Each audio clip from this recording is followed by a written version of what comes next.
तो good morning मेरे प्यारे दोस्तों। आज हम फिजिक्स का एक बहुत ही शानदार लाजवाब चैप्टर जिसका नाम है उत्तोलक।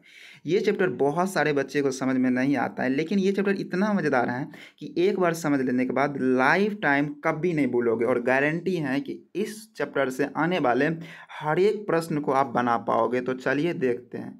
एक सेकेंड, देखिए। पहले हम देखेंगे ये साधारण मशीन होता क्या है। तो बोलेंगे, देखिए गांव घर में कहता है साधारण मशीन। जो मशीन को हम हाथ से चलाते हैं उसको साधारण मशीन बोलेंगे। तो इसको सिंपल परिभाषा में कह सकते हैं कि जिस मशीन को हम अपनी शारीरिक शक्ति के द्वारा यानी शरीर के द्वारा चलाते हैं उसी को साधारण मशीन कहते हैं। और इसको परिभाषा के थ्रू क्या बना दिया, बोलेंगे जिस वह मशीन जो बिना किसी विद्युत उपकरण, यानी जब उसको हम शरीर से मेरे भाई चला रहे हैं तो उसमें विद्युत लगाने की क्या ज़रूरत है। तो बोलेंगे वह मशीन जो बिना विद्युत उपकरण के चले, अर्थात हमारी शारीरिक शक्ति के द्वारा चलता है, उसको साधारण मशीन कहेंगे। ये बिल्कुल आसानी से समझ गए। देखिए उत्तोलक, उत्तोलक क्या है। तो उत्तोलक एक प्रकार का साधारण मशीन है, और अभी हम समझे हैं कि साधारण मशीन उसको कहते हैं मेरे भाई जो हाथ से चलता है। इसका मतलब उत्तोलक हाथ से ही चलेगा। तो उत्तोलक क्या, उत्तोलक एक प्रकार का साधारण मशीन है।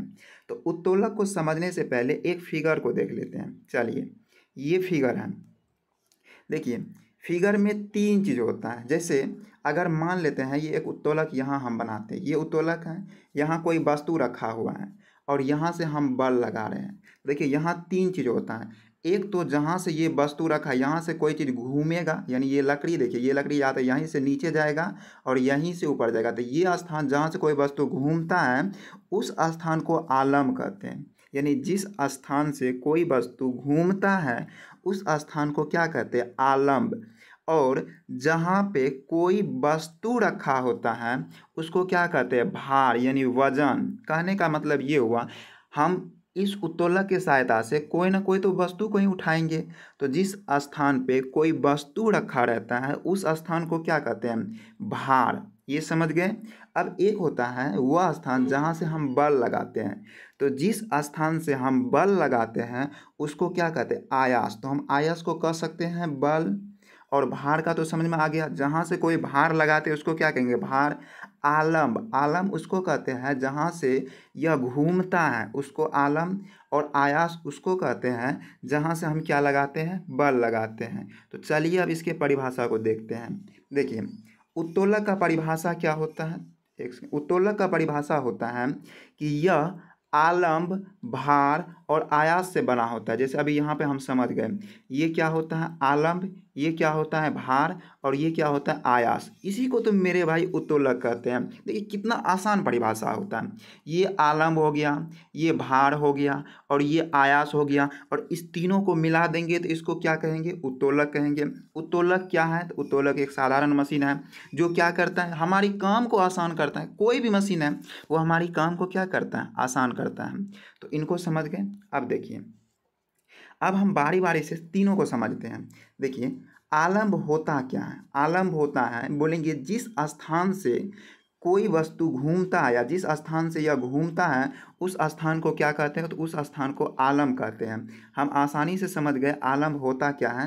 तो बोलेंगे जहाँ से कोई वस्तु घूमता है ना उसको उसको ही क्या कहते हैं, आलम कहते हैं। तो क्या आलम समझ में आ गया, ये आलम होता है। यहाँ से ही कोई वस्तु घूमते हैं, क्या यहाँ हम दबाते हैं तो यहाँ से ये क्या होता है, इसको हम इधर भी लेकर चलें, दाएँ बाएँ ऊपर नीचे सब जगह, लेकिन घूमेगा कहाँ से, यहाँ से।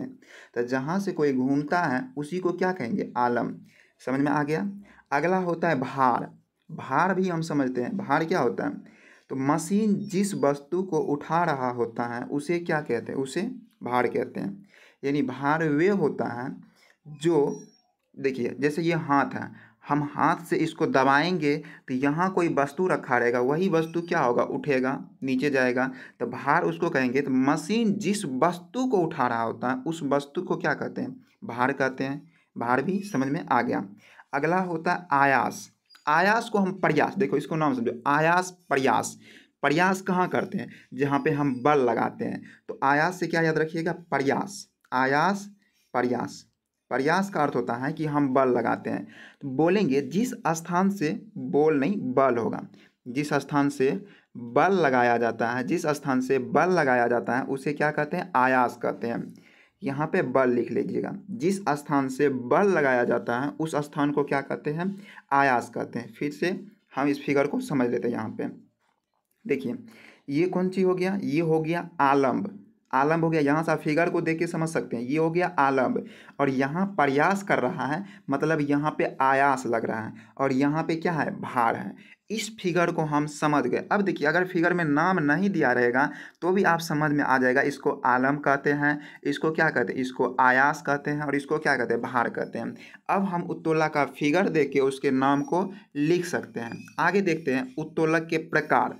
देखिए, उत्तोलक को 3 भागों में बांटा गया। एक होता है प्रथम श्रेणी का उत्तोलक, एक होता है द्वितीय श्रेणी का उत्तोलक, और एक होता है तृतीय श्रेणी का उत्तोलक। इस तीनों को बहुत ही मज़ेदार तरीका से देखेंगे तो हम समझ में आ गया। देखिए, इसको भी कैसे याद रखेंगे? एक होता है पहला, पहला के बाद दूसरा, दूसरा के बाद तीसरा। तो कहने का मतलब ये हुआ प्रथम श्रेणी का उत्तोलक, द्वितीय श्रेणी का उत्तोलक, और एक होता है तृतीय श्रेणी का उत्तोलक। क्या तीनों प्रकार याद हो गया? तो हाँ। आगे देखते हैं प्रथम श्रेणी के उत्तोलक को। तो चलिए देखिए, प्रथम श्रेणी का उत्तोलक देखिए कितना आसान होता है। जैसे ये हम मशीन, लीवर मशीन बनाते हैं, तो प्रथम श्रेणी का उत्तोलन क्या बोलेंगे? इसके बीच में आलम रहता है। तो मेरे भाई, ये बीच में क्या है? यही तो आलम है ना। हम शुरुआत से ही बता रहे हैं कि जहाँ से कोई मशीन घूमता है उसी को क्या कहेंगे? आलम।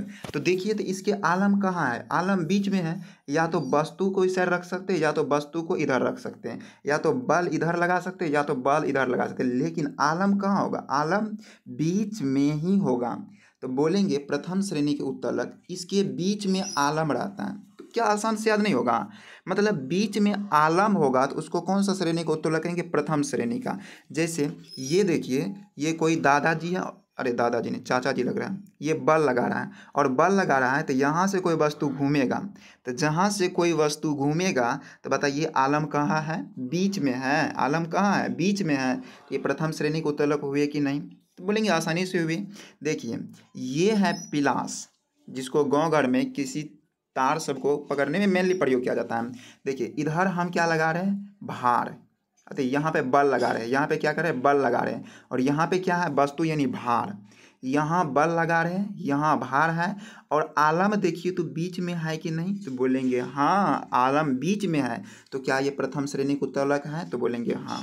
अब देखिए, ये कोई एक बबुआ है और एक बबुनी है, ये कहीं बैठा हुआ है। अब बताइए, मान लेते हैं ये बबुआ अभी किधर है? नीचे है। और जैसे ये बल लगाएगा तो ये बबुनी किधर चली जाएगी? ये नीचे चली जाएगी।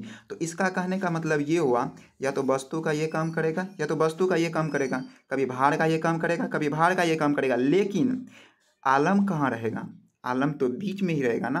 तो ये प्रथम श्रेणी के उत्तोलक हुए या नहीं हुए? तो बोलेंगे हुए। अब देखिए, एक तराजू होता है, तराजू को हम पकड़ते कहाँ हैं? तो ऊपर में पकड़ते हैं, और इसमें भार कहाँ है? भार नीचे है। आयास ऊपर, भार नीचे। लेकिन आलम कहाँ है? आलम बीच में है। तो क्या तराजू को भी समझ में आ गए? अब देखिए, एक चापाकल को देख लेते हैं। चापाकल में पकड़ने वाले किधर रहते हैं? डंडा। डंडा मेरे भाई, डंडा। ये नीचे है और घूमता कहाँ से? यहाँ से। तो बताइए आलम कहाँ हुआ इसका? आलम बीच में हुआ ना। भार कहाँ लग रहा है? भार, भार यहाँ से लग रहा है, यहाँ जो वस्तु जहाँ से, जिसको वासठ कहते हैं। और प्रयास कहाँ कर रहे हैं? प्रयास यहाँ से कर रहे हैं। तो ये हो जाएगा आपको प्रथम श्रेणी का उत्तोलक। अब देखिए, एक नेल कटर जानते होंगे, नेल कटर।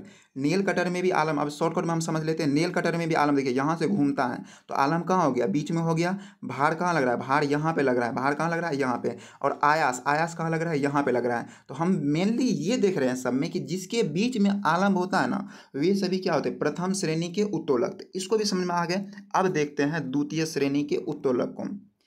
देखिए, ये होता है द्वितीय श्रेणी का उत्तोलक। बोलेंगे इसके बीच में वस्तु का भार होता है, यानी डायरेक्ट बोलेंगे वस्तु। अगर वस्तु बीच में रहेगा ना, उनको क्या बोलेंगे? द्वितीय श्रेणी का उत्तोलक। जिसके बीच में वस्तु होगा उसको कौन सा उत्तोलक बोलेंगे? द्वितीय श्रेणी का उत्तोलक बोला जाता है। जैसे कि हम लोग कभी जूस पीने वाले के पास गए होंगे तो यहाँ पे कुछ इस प्रकार से ऐसे लगा रहता है। हाँ, ये हो गया। नींबू को अगर मान ले, यहाँ से नींबू, बीच में नींबू को यहाँ पर रखता है और ये दबा देता है। तो कहने का मतलब ये देखिए, तो यहाँ से क्या लगा रहे हैं? यहाँ से हम आयास लगा रहे हैं। आयास का अर्थ होता है प्रयास मेरे भाई, प्रयास। मतलब यहाँ से प्रयास कर रहे हैं, और घूम कहाँ से रहा है, यहाँ से घूम रहा है, तो आलम अब की बार किधर गया, आलम अब की बार लास्ट में चला गया। लेकिन देखिए हम ये नहीं देखेंगे कि शुरू में कौन है लास्ट में कौन है, हमको मेनली ये देखा जाता है कि बीच में कौन है। तो बोलेंगे जिसके बीच में भार हो, वस्तु हो, भार हो, उसको क्या बोलेंगे, द्वितीय श्रेणी का उत्तोलक। देखिए पहले में क्या देख लिए थे, जिसके बीच में आलम हो। दूसरे में क्या देख रहे हैं कि जिसके बीच में क्या हो, वस्तु हो, भार हो, उसको क्या बोलेंगे, द्वितीय श्रेणी का उत्तोलक। जैसे यहाँ से हम भार, यहाँ से हम क्या करेंगे, आयास लगाएंगे, और यहाँ से क्या करेगा, ये घूमेगा, तो ये वस्तु क्या हो जाएगा, ये दबा जाएगा। तो बोलेंगे जिसके बीच में वस्तु हो उसको क्या बोलेंगे, द्वितीय श्रेणी का उत्तोलक। समझ में आ गया। देखिए जैसे ये कोई चीज़ सुपारी काटने वाला है कि सरोटा है, क्या है पता है, सरोटा है। यहाँ देखिए ये क्या है, सुपारी काटने वाला। यहाँ से देखिए हम यहाँ से लगाएंगे आयास, यहाँ से क्या लगाएंगे, आयास, और मशीन घूमता है कहाँ से, यहाँ से। तो ये हो गया आयास। और इसको क्या कहते हैं आप लोग जरूर बताइए, इसको कमेंट करके बताइए इसको क्या कहते हैं। इसको कहेंगे, जो कहेंगे आप लोग बता सकते हैं। अब देखिए यहाँ पे वस्तु कहाँ पर रहेगा, वस्तु बीच में रहेगा। वस्तु कहाँ रहेगा, वस्तु बीच में रहेगा। तो क्या ये द्वितीय श्रेणी का उत्तोलक है कि नहीं, बोलेंगे है।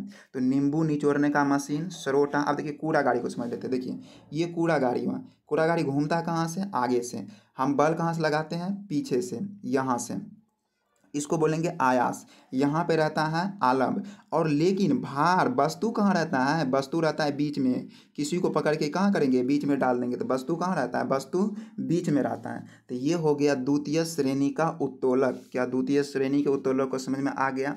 तो आगे बढ़ते हैं, एक तृतीय श्रेणी का उत्तोलक। तो चलिए इसको भी हम ऐसे लपेट लेते हैं। देखिए तृतीय श्रेणी का उत्तोलक उसको कहेंगे, बोलेंगे कि जिसमें आयास बीच में रहता है। कहने का मतलब जहाँ पे बल बीच में लगता है उसको क्या बोलेंगे, तृतीय श्रेणी का उत्तोलक। जैसे देखिए इसको कहेंगे बेलचा, बालू फेंकने वाले यंत्र को क्या बोलेंगे, बेलचा। अगर मान लेते हैं कि कैसे यहाँ पे बल लग रहा है, आप लोग तो बोलिएगा कि सर जी यहाँ से भी बल लगता है। तो नहीं मेरे यार, यहाँ से बल नहीं लगता है। अगर हम यहाँ पे कोई वस्तु को ज़्यादा रख देंगे, अगर घूमता कहाँ से, घूमता यहाँ से है, ये घूमता कहाँ से, घूमता पीछे से है, तो आलम कहाँ लग रहा है, पीछे। भार कहाँ है, भार है यहाँ पे। लेकिन प्रयास कहाँ से हो रहा है, बीच से। जब आप देखे होंगे कोई बड़ा सा ट्रैक्टर खाली हो रहा है तो बीच में बल लगाने के लिए यहाँ पे रस्सी बांध दिया जाता है और खींचता है। अगर बेलचा कभी टूटता है ना मेरे दोस्त, तो कहाँ से टूटता है, ये बीच से टूटता है। ये बेलचा अगर कभी टूट जाएगा तो ये कहाँ से टूटेगा, बीच से टूटेगा। तो इसका मतलब बल कहाँ से लग रहा है, प्रयास कहाँ से लग रहा है, बीच से हो रहा है। तो ये समझ में आ गया। जैसे ये देखिए दादाजी हल जोत रहे हैं, देखिए हल जोत रहे हैं, तो इनमें कहने का मतलब लोड। देखिए भार कहाँ है, भार यहाँ है। देखिए लेकिन यहाँ से घूम रहा है, यहाँ से क्या, यहाँ से क्या हो रहा है, यहाँ से घूम रहा है। और जो मेन चीज़ है प्रयास, आयास कहाँ लग रहा है, बीच में लग रहा है ना। कहाँ, आयास कहाँ लग रहा है, बीच में लग रहा है। तो क्या ये तृतीय श्रेणी का उत्तोलक हुआ, तो बोलेंगे हाँ हुआ। अब देखिए कोई चिमटा, चिमटा देखे होंगे आप लोग, चिमटा मतलब जो रोटी से निकाला जाता है उसको चिमटा कहते हैं। देखिए चिमटा में आलम कहाँ होता है, पीछे, जहाँ से दबा जाता है, ये वो आलम यहाँ से घूमता है। और बल कहाँ लगता है, बल कहाँ लगता है, बल बीच में लगता है, पता है ना, बल बीच में लगता है। रोटी कहाँ से पकड़ते हैं, रोटी यहाँ से पकड़ते हैं, मतलब यहाँ पर ऐसे दबाते हैं। अब इसको प्रयास, तो ये तो 3D नहीं है, ऐसे दबाते हैं यहाँ से। तो ये क्या हो गया, यहाँ पे पीछे में क्या हो गया, पीछे में आलम हो गया भार। भार कहाँ है, तो भार यहाँ पे आगे में है। और आयास कहाँ है, तो आयास बीच में है। तो हम बोल देंगे जिसके बीच में आयास होता है उसको तृतीय। एक बार फिर से देख लेते हैं। तो चलिए किधर गया, एक सेकंड गड़बड़ा गया थोड़ा सा। देखिए प्रथम श्रेणी के उत्तक में फर्स्ट में क्या देखें, फर्स्ट के बीच में क्या था, पहला के बीच में क्या था, आलम्ब। दूसरा के बीच में क्या था, दूसरा नंबर के बीच में क्या था, भार। दूसरा, पहला नंबर में ए से आलम्ब, हम बी से भार लिख सकते हैं। देखिए नाम कितना आसान है। पहला नंबर में आलम्ब ए, दूसरा नंबर में भार बी, और तीसरा नंबर में आयास सी। आयास वाई ले लो, वाई आयास। देखिए कितना आसानी से याद हो गया कि पहला नंबर में क्या है, पहला नंबर में आलम, पहला नंबर में आलम, ए बी सी डी तो पढ़े होंगे। पहला नंबर में आलम ए, दूसरा नंबर में भार बी, ए आलम बी भार, और आया सी या वाई कह लो, आया सी या वाई कह लो। तो क्या हम ये समझ में आ गए, तो बोलेंगे हाँ। अब एक लास्ट बचा हुआ है आप लोग के लिए, इसको देखते हैं। देखिए ये एक होता है आयास भुजा और एक होता है आलम भुजा। तो पहले देखते हैं हम आयास भुजा क्या होता है। देखिए आयास क्या होता है, अभी तो हम थोड़ा देर पहले समझ में, आयास क्या होता है और आलम क्या होता है। देखिए आयास। जहाँ से हम दाबते हैं यानी दबाते हैं, बल लगाते हैं, उसको क्या कहेंगे? आयास। और जहाँ पे वस्तु लगा रहता है वहाँ पे क्या बोलेंगे? भार। तो बोलेंगे आयास भुजा आलम से आयास के बीच, ये आलम हो गया और आलम से ये आयास, इधर के दूरी को क्या बोलेंगे? आयास भुजा। इसको क्या बोलेंगे? आयास भुजा। आयास भुजा किसको कहेंगे? बोलेंगे आलम से आयास के बीच की दूरी को आयास भुजा। अगला क्या होता है? अगला होता है आलम भुजा।